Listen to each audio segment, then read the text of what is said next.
Witch of Blackberry Pond. We're starting on chapter 17, page 177. 5 days after John Holbrook's departure, Judith fell ill. Her mother, inclined at first to attribute her complaints to moping, took a second look at her flushed cheeks and put her to bed. Within two days, alarm had spread to every corner of Wethersfield. 16 children and young people were stricken with mysterious fever, and none of the familiar remedies seemed to be of any benefit. For days Judith tossed on the cot, had spread for her in front of the hearth, burning with fever, fretful with pain, and often delirious to recognize the 3 women who hovered about her. A young surgeon was summoned from Hartford to bleed her, and a nauseous brew of ground roasted toads was forced between her cracked lips. Of no avail. The fever simply had to run its course. On the 4th day, Kit felt chilly and lightheaded, and by twilight she was thankful to sink down on the mat they dragged to the fireside near her cousin. Her bout with the malady was short, however. Her wiry young body, nourished by Barbados fruits and sunshine, had an elastic vitality, and she was back on her feet while Judith was still barely sitting up to sip her gruel. Dressing rather shakily, Kit was compelled to ask Mercy assistance with the buttons down her back, and was shocked when her older cousin suddenly bent double in a violent fit of coughing. Kit whirled around on her. "How long have you been coughing like that?" she demanded. "Let me feel your hand, Aunt Rachel. For heaven's sake, get Mercy to bed, quick. Here she's trying to wait on us." Tears of weakness and protest ran down Mercy's cheeks as Rachel stooped to take her off her oldest daughter's shoes. Kit heated the warming pan to take the chill off Mercy's bed in the corner, and Mercy buried her face in the pillows as though it was a shame past bearing that she should cause so much trouble. Mercy was seriously ill. Twice the young doctor rode out from Hartford to bleed her. The 3rd time he stood looking soberly down at her. "I dare not bleed her further," he said helplessly. Rachel raised timid eyes to her husband. "Matthew, do you think that perhaps Gresham Bulkeley might know something to help her? He is so skilled." Matthew's lips tightened. "I have said the man does not come into my house," he reminded her.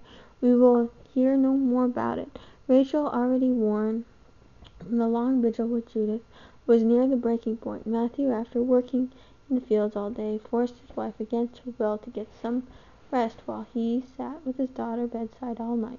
Judith watched helplessly, still too weak even to comb her own hair. The meals fell to Kit, and she did her best she could with them, measuring out the cornmeal, stirring the pudding, spooning it into a bag to boil, and cursing the clumsiness that she had never taken the pains to overcome. She built up the fire, heated kettles of water and the washing, so that Mercy might have a fresh linen under her restless body. She fetched water and strained a special gruel for Judith, and she spread her uncle's wet clothes to dry before the fire. At night she dozed off exhaustedly, and woke with a start, sure that something was left undone. Mercy lay on some remote borderland between sleeping and waking. Nothing could rouse her, and every breath was such a painful struggle that the slow rasp of it filled the whole house. Fear seeped in and out the corners of the room. The family dared not speak above a whisper, though certainly Mercy was beyond hearing.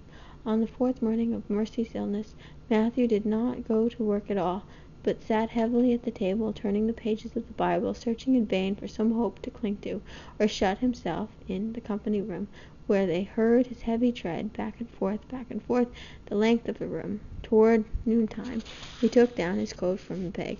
"I am going out for a time," he said hoarsely.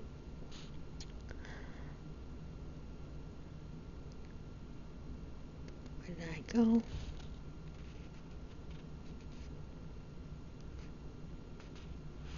He had one sleeve in the coat when a knock sounded at the door, and as he drew back the bolt, a man's voice grated harshly through the silent room.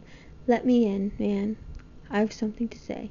Matthew Wood stepped back from the door, and the Reverend Bulkeley loomed on the kitchen threshold. "Matthew," he said, "you're a stubborn mule and a rebel, but this is no time for politics. Time was your mercy Time was your mercy was like my own daughter. Let me see her, Matthew. Let me do what I can, with God's help, to save her. Matthew's voice was almost a sob. Come in, Gresham, he choked. God bless you. I was coming to fetch you. Dr. Bulkeley's solid presence brought to them all new hope. I have a theory, he told them. I've read something like it, and 'twill do no harm to try. Cook me some onions in a kettle. For 4 long hours Kit labored at Dr. Bulkeley's bidding. She sliced onions, blinking her eyes against the stinging tears. She kept the fire blazing under the iron kettle. When the onions were cooked just the right softness, Dr. Bulkeley piled them in a mass on a linen napkin and applied the blistering poultice to Mercy's chest. As soon as the poultice cooled, a new one must be ready. Late in the afternoon the doctor rose to his feet. There are others I must tend to, he muttered. Keep her warm. I'll be back before midnight. Kit busied herself to prepare a meal which none of them could eat. With fingers so heavy from fatigue and fear that she could scarcely force them to move, she cleared the table and put away the untouched food. She wondered if ever again she would escape from the sound of that dreadful breathing.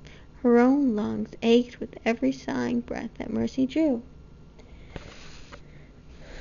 Then, with the warning of new fear came rushing in upon her.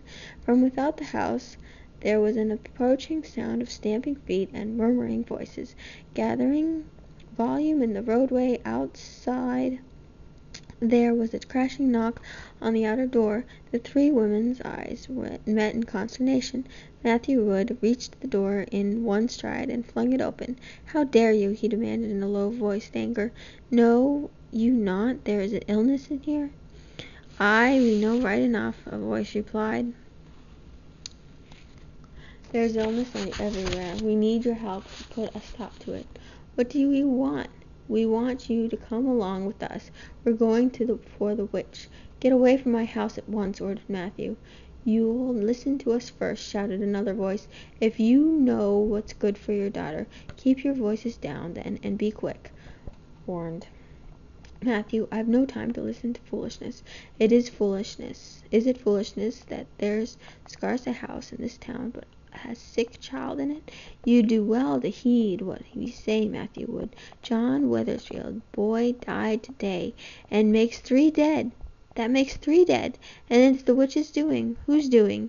What are you driving at, man? The Quaker woman's, down at Blackberry Pond. She has been a curse on this town for years with her witchcraft. The voices sounded hysterical. We should have run her out long ago. Time and again she had been consorting with the devil down in the meadow. Now she's put a curse on our children. God knows how many more will be dead before morning. This is nonsense, scoffed Matthew Wood impatiently. There's no old woman and no witchcraft either could bring on a plague like this. What is it then? Shrilled a woman's voice. Matthew passed a hand over his forehead. The will of God, he began helplessly. The curse of God, you mean, another voice screamed. His judgment on us for harboring an infidel and a Quaker. You'd better come with us, Matthew. Your own daughter's like to die. You can't deny it. I'll have naught to do with it, said Matthew firmly. I'll hold with no witch hunt. You'd better hold with it, the woman's voice shrilled suddenly. You'd better look to the witch in your own household. Ask that high and mighty niece of yours where she spends her time. Another woman shouted from the darkness. Ask her what she knows about your Mercy's sickness. The weariness dropped suddenly from Matthew Wood. With his shoulders thrown back, he seemed to tower in the doorway. Begone from my house, he roared, his caution drowned in anger. How dare you speak this name of a good, God-fearing girl? Any man who slanders one of my family has me to reckon with. There was a silence. No harm meant, a man's voice said uneasily. 'Tis only women's talk. If you won't come, there's plenty more in the town who will, said another. What are we wasting our time for?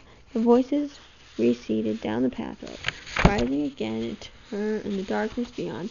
Matthew bolted the door and turned back to the dumbfounded woman.